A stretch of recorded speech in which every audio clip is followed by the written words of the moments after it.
Marriages between native peoples and newcomers are usually left out of national histories. But the story of people connecting, pairing, having families, departing, dividing up, and doing it all over again is central to how the world's peoples and cultures came to be. Today, we'll explore some of those interracial marriages. John Ross and Mary Bryan Stapler possessed one of America's most epic and celebrated romances, in part because their love crossed cultural boundaries.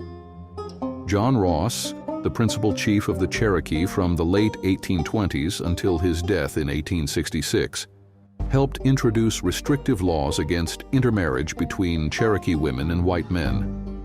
Ross, also known as Kuwesku, famously forbade his relatives from marrying outsiders. Yet after his Cherokee wife died, he courted women in the elite circles of white American society. Mary Bryan Stapler, a young white woman from Wilmington, Delaware, became the great love of his life, and their courtship and eventual marriage led to one of America's epic romances. At the same time as Ross was negotiating his nation's treaty with the U.S. government, he was working on his own treaty, as he called it, with Stapler. His courtship letters were sent from Washington, D.C., New York, and the Great Plains. William Bronco Bill Irving, an occasional interpreter of Sioux during the 1887 tour, and also the actor who played Yellow Hand. He was white and married to a Lakota woman named Ella Bissonette, daughter of Chief Rocky Bear, was also an interpreter in the 1890 European tour. This is a portrait of Bronco Bill with his wife, Ella, and son, Benny. Bill wears a hat, kerchief, beaded vest, button shirt, pistol on a gun belt, and beaded moccasins. Ella wears a fringed and beaded buckskin dress. Benny wears an embroidered shirt, chaps with a pistol tuck in at waist and moccasins. Backdrop of painted trees in background. Ellie and her son, Benny, were favorites of the cast and crew of the Wild West. Winema, or Toby Riddle, a Modoc, standing beside her husband Frank in 1873. Toby Winema Riddle was a Modoc tribe woman who made history in the Old West. During the Modoc War, she served as an interpreter between her tribe and American soldiers. In April 1873, at a peace meeting, Toby warned officials about a planned attack, preventing tragedies. For her heroism, she was granted a military pension, something rare for indigenous women. Winema married Frank Riddle, a white settler who had emigrated from Kentucky to California during the California Gold Rush. They settled near her family in the Lost River area and had a son, Charka. They also named him Jefferson C. Davis Riddle in honor of the Army General Jefferson C. Davis, who ended the Modoc War.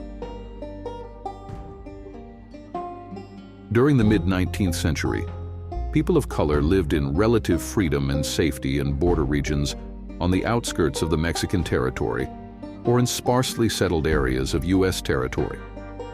Spanish-speaking communities composed of Black people, Native Americans, and Native people from Mexico intermarried and created a culture that combined various traditions.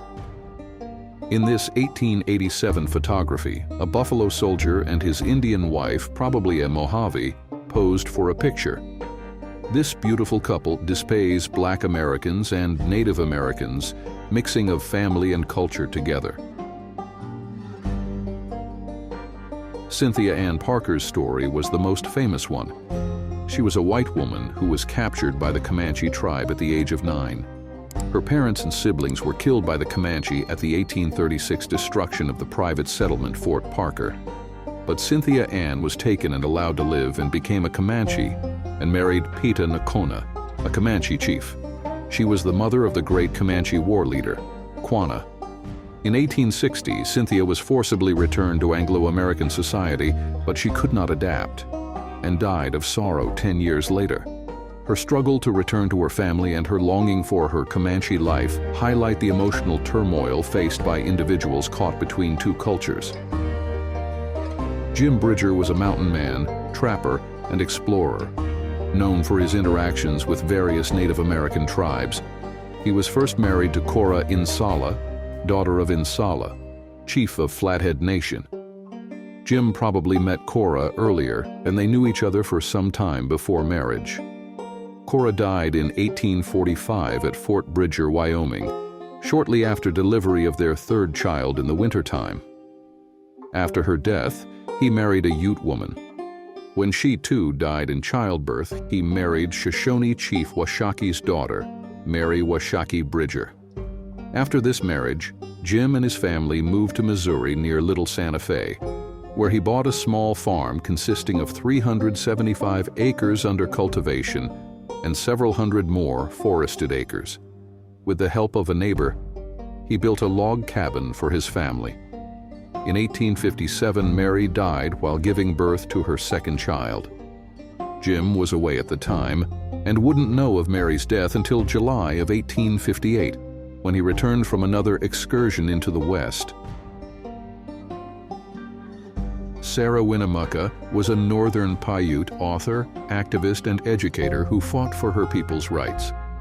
She was born into an influential Northern Paiute family who led their community in pursuing friendly relations with the arriving groups of Anglo-American settlers. She was the daughter of Chief Winnemucca of the Paiute Nation, and she had a complicated relationship with white settlers, including romantic connections. Her first marriage to a former first lieutenant in the Army ended in divorce. A year later, in 1881, she was hired to teach Shoshone prisoners held at Vancouver Barracks. While there, she met and became close to Lieutenant Lewis H. Hopkins, an Indian Department employee.